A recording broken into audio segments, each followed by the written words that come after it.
Hi guys, ഇന്നത്തെ video എന്ന് വെച്ചാൽ നമ്മുടെ പള്ളിയിലെ ന്യൂ ഇയർ ആഘോഷം. പുതുവർഷം വരവേറ്റതിന് ശേഷം നമുക്ക് ഒരു ചെറിയ ലഘുഭക്ഷണം നമ്മൾ ഒരുക്കിയിരുന്നു.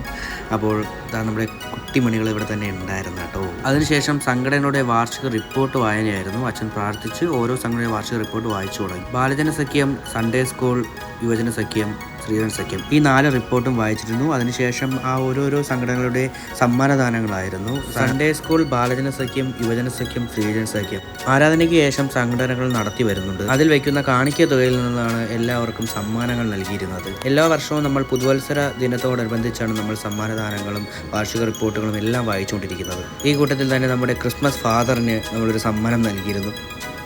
ആരാധനയ്ക്ക് ശേഷം എല്ലാവരും വെളിയിലിറങ്ങി നമ്മുടെ ന്യൂ ഇയർ ആഘോഷം നമ്മൾ സ്റ്റാർട്ട് ചെയ്തിരുന്നു. നമ്മൾ വർണ്ണശലഭമായ കാഴ്ചകൾ നമ്മൾ കണ്ടുകൊണ്ട് തന്നെ നമ്മൾ മെഴുകുതിരിയും കത്തിച്ച് നമ്മൾ പുറത്ത് കയറിയിരുന്നു.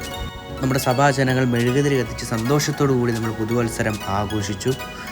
എല്ലാ സഭാ വിശ്വാസികളും മെഴുകുതിരി കത്തിച്ച് നമ്മുടെ ആലയത്തിനുള്ളിലോട്ട് കയറി പുതുവർഷത്തിൻ്റെ ആരാധനയിലോട്ട് നമ്മൾ കടക്കുകയായിരുന്നു. എല്ലാവരും പരസ്പരം ഹാപ്പി ന്യൂ ഇയർ ഒക്കെ പറഞ്ഞ് സന്തോഷത്തോടു കൂടി നമ്മൾ പുതുവർഷത്തെ ആരാധന സ്റ്റാർട്ട് ചെയ്തു.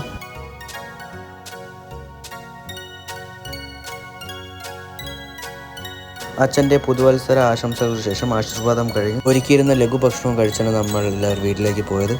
അപ്പോൾ വീഡിയോ ഇത്രയേ ഉള്ളൂ. എല്ലാവർക്കും ഹാപ്പി ന്യൂ ഇയർ.